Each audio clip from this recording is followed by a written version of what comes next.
62 gobiernos en los últimos 67 años. Tras la unificación en 1861, bajo el reinado de Víctor Manuel II, Italia pasó por el parlamentarismo y luego la dictadura de Mussolini. En 1946 retornó la democracia, pero no la estabilidad. Y desde entonces, en 67 años, se sucedieron 62 gobiernos. Los 61 millones de italianos han soportado que sus primeros ministros duren poco más de un año. Ahora es el turno de Enrico Letta, hombre centrista del Partido Demócrata, que aceptó pactar con Berlusconi y otros para lograr formar un gobierno que no había sido posible desde las elecciones de febrero.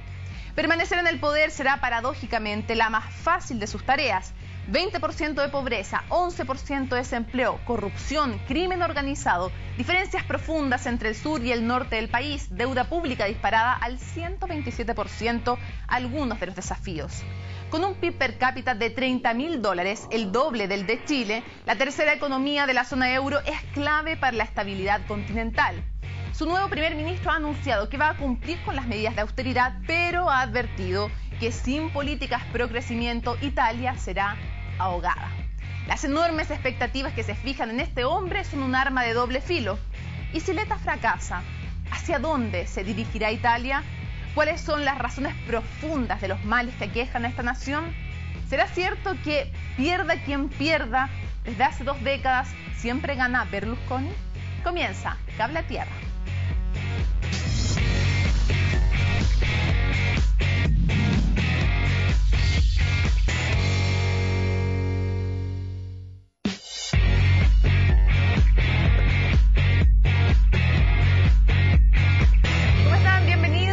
Cable a Tierra. Hoy vamos a hablar de Italia y de este nuevo gobierno, el panorama que le espera. Para eso nos acompañan 2 de nuestros panelistas habituales. Cassandra Suet, muchísimas gracias por estar con nosotros. También Marcela Ríos, muchísimas gracias por acompañarnos, destacadas cientistas políticas y además doctoras en esta área además.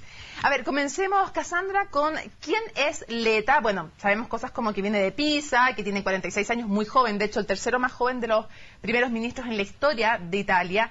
A los 32 años fue ministro, además también el más joven ministro que ha tenido Italia. Pero, ¿qué más? ¿Quién es? Mónica, como dices, es joven, pero ya lleva mucho tiempo en la política. Entonces no debemos confundirnos para decir que es una cara nueva.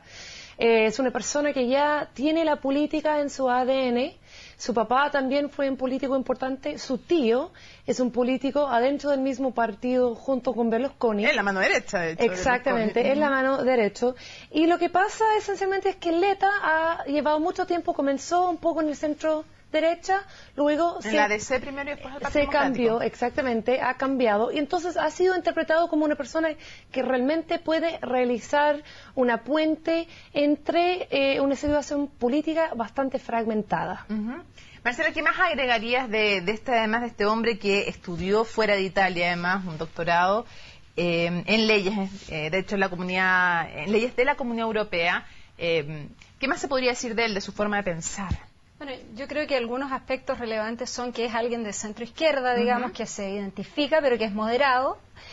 También alguien, y esto es muy relevante para el contexto europeo en este momento, que es alguien que tiene un compromiso muy fuerte con la Unión Europea y con la identidad europea. Es por tanto alguien que va a tratar de buscar puentes, es alguien que fue parlamentario de la Unión Europea, tiene experiencia y tiene lazos con colegas de la socialdemocracia en muchos otros países y eso también va a ayudar, me parece, a lo que viene por delante, que tiene que ver mucho con la negociación y la relación de Italia con sus socios económicos y políticos en la eurozona. Ok, hecho este panorama, los invito a las 2 y a todos que nos ven en la casa a revisar cómo se llegó a este nuevo gobierno, qué crisis es la previa a todo este proceso político que estamos viviendo hoy. Veámoslo. 11 de noviembre de 2011 y la era Berlusconi se despedía en Italia. No fueron sus escándalos judiciales, financieros ni sexuales. Fue la crisis de la deuda lo que finalmente obligó a Il Cavalieri a dar un paso al costado, al no tener el apoyo suficiente del Parlamento. L'ho fatto per senso di responsabilità, per senso dello Stato. L'ho fatto per evitare all'Italia un nuovo attacco dalla speculazione finanziaria. Celebración de sus opositores en las calles, aunque el panorama financiero seguía siendo incierto en Italia. Con un país al borde de la bancarrota, Mario Monti se convertía en el nuevo primer ministro. Asumía el desafío un tecnócrata puro, cercano a Bruselas y amigo de la Alemania de Angela Merkel. Reformas fiscales a las pensiones y recortes al gasto público fueron sus primeras medidas, un camino de austeridad que la mayoría de los italianos rechazó. Solo piensa en el interés de los bancos, en el beneficio de los bancos. Al igual que varios países de Europa, las protestas marcaron la agenda en Italia el 2012. Luego de 13 meses en el poder, Monti presentaba su dimisión al presidente Giorgio Napolitano, quien convoca a elecciones generales.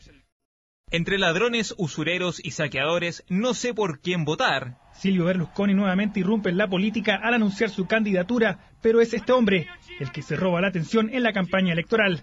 Prendo la televisione vedendo queste facce da culo che dicono cose, soluzioni, che no soluzioni. El comediante Beppe Grillo capitalizó el profundo malestar de los italianos con un discurso radical y antipolítico. Pero ningún partido logra la mayoría en el Senado. Italia transita durante 2 meses por el camino de la ingobernabilidad, incluso con la renuncia del ganador de las elecciones, Pierluigi Bersani. Giorgio Napolitano G. Esto lleva a que con 87 años el presidente Giorgio Napolitano sea reelecto en su cargo. Tengo la firme esperanza que en las próximas semanas todas las partes cumplirán con sus obligaciones de fortalecer la institución de Italia. El mandatario le encarga la difícil tarea de formar un ejecutivo al nuevo líder de la centroizquierda, Enrico Letta, misión que es cumplida en 3 días.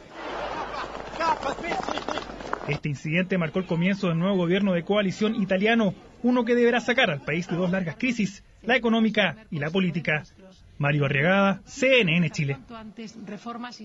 Mario Arriagada nos contaba justamente, Cassandra, de cómo se llega ahora a conformar este gobierno y mencionaba justamente este hombre desempleado, desesperado, que finalmente termina matando a 2 policías el día en que asume este nuevo gobierno, lo cual da cuenta del cansancio y el hastío finalmente de los italianos. Ya vimos cómo se llegó entonces a conformar finalmente este gobierno, pero Enrico Letta, que, expliquemos a la gente también, es un sistema parlamentario, por lo tanto dentro de quien tiene más votos en el Parlamento se trata de conformar el gobierno por encargo del presidente. Este primer ministro, ¿qué nos ha dicho con este gabinete que ha formado? ¿Qué podríamos decir como de lo que está anunciando para su gobierno? Mira, su nuevo gabinete son 21 personas nuevas que se han nominado, que van a ser parte de ese nuevo gobierno. Realmente, analizando estas 21 personas, te da una nueva visión de lo que viene. Por un lado, varios analistas dicen que eso es el renacimiento de Italia, en el sentido de que 1/3 son mujeres. Récord. Hay una negra, hay una afroitaliana que participa. Exactamente, nacida en Congo. Y esencialmente la edad promedia de ese grupo son 53 años. Entonces de eso se ve como, eso es una nueva representación de un país que realmente los políticos han sido reemplazados uno por otro. 10 años menos que el promedio del gabinete anterior. Exactamente. Ahora, cuando uno ve quién es como lo que se llama el Deputy Prime Minister, el primer ministro, el segundo primer ministro. O sea, el ministro del Interior. ¿No? Exactamente, es Angelino Alfaro. Y Angelino Alfaro es como el secretario del partido de Berlusconi. Entonces, él tiene posesión más poderosa del gabinete. Imagínate si Bachelet sea electa y escoge a Chadwick a repetir el plato, ponte tú. Eso es la situación en que están en Italia. Perfecto. Ya sabemos del gabinete que a todo esto, como la parte positiva, según algunos, sería que no logró Berlusconi justicia, que era algo clave que quería ese ministerio para poder resolver sus asuntos efectivamente frente a los tribunales, que son varios. Ahora, veamos qué rol tiene Berlusconi. Ya nos mencionaba Cassandra, que tiene al ministro del Interior ahí en el gabinete, es importante. Dio sus votos para conformar este gobierno cuando nadie quería hacer gabinete con nadie, ni Beppe Grillo del movimiento del suyo quería hacer con los demócratas, ni los demócratas con Berlusconi, en fin. Pero, ¿qué rol crees que va a tener y que tiene en esta Italia de hoy Berlusconi? Bueno, para tristeza de muchos, una de las sorpresas de las elecciones de febrero fue que Berlusconi remontó, digamos, y logró una presencia muy importante en el Congreso. Son la segunda fuerza política en el gabinete, tienen 5 de los 21 ministros, no tienen efectivamente, como decías tú, los ministerios clave, pero acá yo creo que va a depender el rol de Berlusconi un poco de la habilidad del premier de Letta en aislar su figura y sus intereses más personales, tratando de pactar con quienes están dentro del gobierno. Yo creo que en la medida que algunas de las banderas de lucha del partido de Berlusconi, que en realidad es menos programático que la centroizquierda, pero hay algunos temas como los impuestos que han sido planteados por la centroderecha, en la medida que se abordan algunas de las demandas más programáticas y que el ministro del Interior cumple un rol, tiene aspiraciones políticas propias y quizás ve en esta una oportunidad de desmarcarse del líder histórico, quizás existe la posibilidad de aislar a Berlusconi, pero también lo que hemos visto hasta ahora es que tiene una capacidad de reinventarse y una capacidad de llegar al electorado que pocos otros dirigentes políticos tienen en Italia. Entonces tampoco hay que descartar que esto sea un nuevo renacimiento de Berlusconi. Por algo yo decía en la introducción que hay un dicho, pierde quien pierda, en las últimas 2 décadas en Italia siempre gana Berlusconi finalmente. Cassandra, aparte de Berlusconi, otra figura que la estamos viendo de hecho en las pantallas atrás tuyo es Beppe Grillo. Este hombre que efectivamente sorprende porque es un ex cómico y que muchos pensaban que no iba a tener la capacidad que tuvo de poner en jaque efectivamente el sistema político italiano. Hablemos un poco más de quién es y qué proyección tiene. ¿Va a ser flor de un día o crees que aquí a partir de su partido se forma efectivamente en el movimiento 5 estrellas como algo permanente? Mira, ese movimiento 5 estrellas es bastante interesante desde un punto de vista político porque comenzó en 2005 de una manera muy informal, a través del blog de Grillo.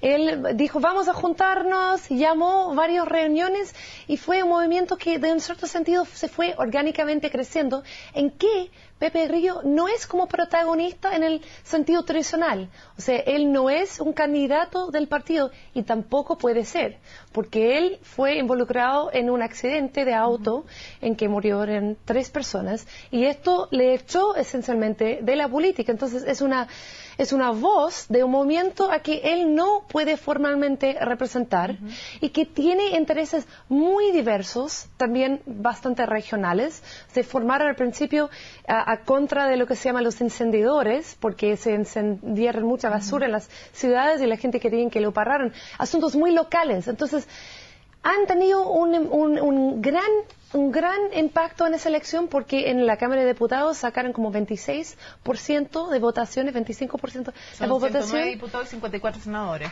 Son 60 y 30 diputadas, 630 diputados y 300... El total de la Cámara, y él tiene 109 diputados y 54 senadores. ¿Tampoco? Exactamente, el total de la Cámara son casi 1000 personas, imagínate esto. Entonces sacaron de esto casi un cuarto, una posición poderoso político, pero no quería ser parte de una coalición. Antes de irnos a la pausa brevemente, uno podría criticarle, Marcela, a Beppe Grillo el hecho de que, siendo su principal enemigo para él y para muchos en Italia, lo que representaba Berlusconi, no quiso pactar con Letta ni con el anterior de su Partido Democrático. Y finalmente entonces terminó permitiendo indirectamente que Berlusconi tuviera un rol importante. Así es. Yo creo que es interesante este personaje y el movimiento en el sentido de que representa una tendencia en muchos países de Europa, pero también de América Latina, de la emergencia de movimientos con un fuerte tinte antipolítico y anti-establishment, en algún sentido populista, a veces lo llamamos, y que esa orientación anti-instituciones y anti-política hace ser que en los momentos de tener que ejercer el poder sea muy poco pragmático y muy poco eficiente, digamos. Y acá, como dices tú, el efecto que tiene esa postura es una postura muy contradictoria, porque tú estás muy en contra de las instituciones y de cómo funciona la democracia representativa, pero estás adentro. Entonces, ¿qué haces desde adentro? Y ahí yo creo que el movimiento no fue capaz de buscar, o sea, están dentro del Parlamento, en un sistema parlamentario, sin querer ser parte de ningún gobierno. Vamos a hacer un alto en Cable a Tierra y al regreso vamos a seguir conversando, pero ahora enfocándonos en la inestabilidad política de Italia. ¿Cuáles son las causas profundas de ese fenómeno? Lo conversamos al regreso en Cable a Tierra.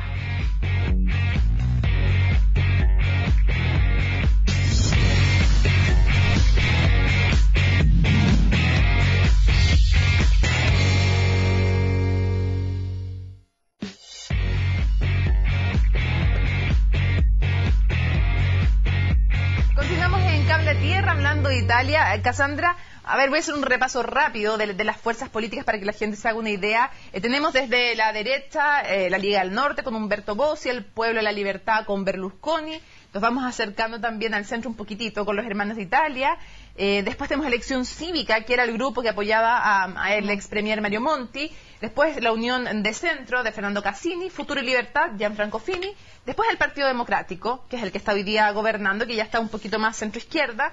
Y luego tenemos también el Centro Democrático, el Movimiento 5 Estrellas, Partido Socialista, Partido de Izquierda también, Ecología, Libertad. Ese es el arco que hay de fuerzas políticas, por nombrar las principales. Pero cuando uno habla de esta inestabilidad política de 62 primeros ministros en 67 años, ¿a qué se debe la inestabilidad política? ¿Qué causas profundas tiene, Cassandra? Mira, las instituciones políticas y la manera o el sistema parlamentario en que Italia ha sido criado y amendado además con Berlusconi es algo bastante único en algunos sentidos y en otros sentidos también tiene un par de características similares con otros sistemas parlamentarios. Es un sistema parlamentario en que esencialmente ha sido muy difícil para Italia para tener un líder que ha durado más de un par de años. O sea, Berlusconi ha sido el primer ministro que desde la Segunda Guerra Mundial ha durado más que cualquier otro primer ministro y esto su tiempo su tiempo más largo ahora. Ha sido el primer ministro 4 veces ya, pero en la tercera vez fue por casi 4 años. Y esto de nuevo por ese sistema, realmente un sistema que trata de diluir el poder, en el sentido de lo que es entendible después de haber pasado Mussolini y todo un sistema político muy centrado, una persona muy personalizada, de querer compartir eso, pero no repetir esta figura de un primer ministro o de un dictador en su caso con demasiado poder. Entonces diluyámoslo para que no volvamos a eso. Exactamente, o sea, lo que ellos tienen no es, o sea, para ponerlo mapearlo de una manera muy crudo, es el opuesto de lo que nosotros tenemos. Nosotros tenemos un sistema presidencial y presidencial muy fuerte, más presidencial que de Estados Unidos. Y lo que ellos tienen es un sistema parlamentario y muy parlamentario, donde el primer ministro es hasta más débil de lo que existe en otros países europeos.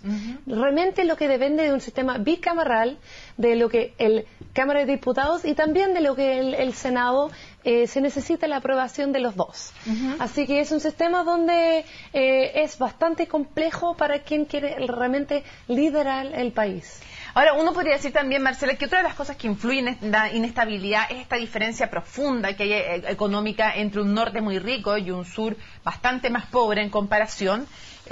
Y también uno podría decir, por ejemplo, cuando en 1946 se vota el referéndum de qué sistema político querían, el norte quería una república y el sur votó por una monarquía. O sea, hay diferencias profundas entre el sur y el norte. Otro factor más de inestabilidad. ¿Uno podría decir también que la ley electoral que existe, Marcela, es un elemento de inestabilidad? Sí, efectivamente, acá hay un conjunto de incentivos institucionales, como decía Cassandra. Este es un sistema parlamentario extremo en algún sentido porque entrega todos los incentivos para una fragmentación más grande, un ejecutivo débil, digamos, un primer ministro débil. Es un hecho que necesita la confianza, exacto, la mayoría del Parlamento, las dos cámaras. Es un sistema bicameral, donde el Senado y la Cámara tienen ambos poderes equivalentes, donde son cámaras muy grandes, como decíamos antes, 630 en la Cámara, 350 en el Senado, donde se requiere el voto de confianza de ambas cámaras, en un sistema multipartidista extremo, o sea, un sistema fragmentado con cerca de 10 partidos. Entonces, tú tienes muchos partidos, muchos actores cruzados por la variable provincial, regional, digamos, con diferencias ideológicas, diferencias regionales, y con una estructura institucional que hace que todas las condiciones para la fragmentación se potencien. Después, en el 2005, Berlusconi hace una reforma electoral a su medida, de esas reformas electorales que son trágicas a las medidas de quien está gobernando, y esa reforma electoral hace aún más fragmentado el sistema porque hace que sea mucho más difícil conseguir una mayoría en ambas cámaras. Claro, y de hecho más divide en el Senado dividen en unos sectores según las fuerzas que él tenía y divide las regiones para que le sirva, digamos, entonces, a él. uno de los temas pendientes y uno de los desavíos que tienen que ver justamente que es como el huevo y la gallina, que tú para poder salir de la crisis institucional necesitas hacer reformas institucionales, pero justamente debido a estas fragmentaciones que es tan difícil hacer las reformas institucionales. La Cassandra, leía en el New York Times y también en Economist, coincidían dos analistas que lo escribían en forma separada y me llamó la atención, que dicen que en Italia, para que hubiera cambios importantes, tenían que haber verdaderos terremotos históricos, le llamaban, por traducirlo de alguna manera. Hablaban del fascismo, por ejemplo, en su momento entonces Mussolini, hablaban de la Segunda Guerra Mundial, hablaban de varios hechos en la vida italiana que eran demasiado fuertes, que ahí se producían cambios. ¿Qué cambios son necesarios producir hoy día? O te lo pongo de otra forma, ¿qué problemáticas importantes, aparte de la estabilidad política que ya hemos abordado, están en Italia? A uno se le ocurre de inmediato el tema del crimen organizado, por ejemplo, de la corrupción. ¿Cuáles son las tareas urgentes para el próximo gobierno? Mira, lo más urgente es la economía. Exactamente como Marcela mencionó, es como la gallina en el huevo. ¿Quién viene primero? ¿Quién viene después? Italia está en una crisis económica muy fuerte. El año pasado contrayó casi 2%. Su PIB, que es de 1.8 trillones de dólares, ha estagnado. O sea, el tercero mayor economía de Europa, pero no ha crecido en una década. O sea, 127% de deuda pública, 2 billones. Es impresionante. Su economía es 7% menor de lo que era en 2007 antes de la crisis. O sea, tú mencionaste de que tiene un desempleo de 10%, pero ojo, el desempleo del joven... 25%. Llegando a 35%. Entonces, si hablamos... Y de mujer también. ¿Cómo transformar Italia? Hay que mirar y realmente entender que desde el principio hay una gran necesidad para empleo. Y esto ha sido el gran conflicto de las reformas en los últimos años. ¿Cómo Italia puede salir de estos conflictos? La receta que se haya dado hasta ahora son las recetas clásicas de austeridad, ¿no es cierto? Levantar la IVA, lo que tiene un efecto muy regresivo. ¿Qué es lo que era Angela Merkel finalmente y ese sector en Europa, digamos? Exactamente, entonces eso es la tensión. ¿Cuáles son las reformas que van a poder hacer, que van a resultar en empleo, en crecimiento, en una sociedad que está menos fracturada justo cuando están con un problema político, fiscal de una gravedad importantísima? Claro, porque ha tocado Cassandra un punto clave, que es aquí entran en conflicto dos visiones, que son: aplicamos la austeridad, que es lo que pide en el fondo Alemania, y que es lo que pide no solo Alemania, el Fondo Monetario Internacional, el Banco Central Europeo, en fin, y tantos otros, que son los que pusieron a Monti en su lugar. El ex primer ministro literalmente tuvo que ceder soberanía prácticamente a Italia y ponerse ahí en el lugar a Monti. Pero ha dicho también Letta: vamos a cumplir con eso, pero sin políticas pro crecimiento y solo con austeridad nos ahogamos y no tenemos cómo seguir creciendo en un país con un 20% de pobreza. Es harto. Marcela, ¿cuál es la importancia, el peso que tiene Italia, aparte de saber que es la tercera economía de la zona euro? ¿Qué peso tiene simbólicamente, políticamente y económicamente en Europa? Sí. Bueno, yo creo que la crisis en Italia claramente es mucho más relevante para el corazón de Europa que lo que puede ser la crisis en Grecia o la crisis en Chipre, incluso la crisis en España. Italia es uno de los países, digamos, core, si se quiere, de la Unión Europea, como esa es la tercera economía, y yo creo que acá está mucho en juego la relación de Italia con sus socios. Yo creo que hay un creciente reconocimiento, incluso desde el Fondo Monetario hay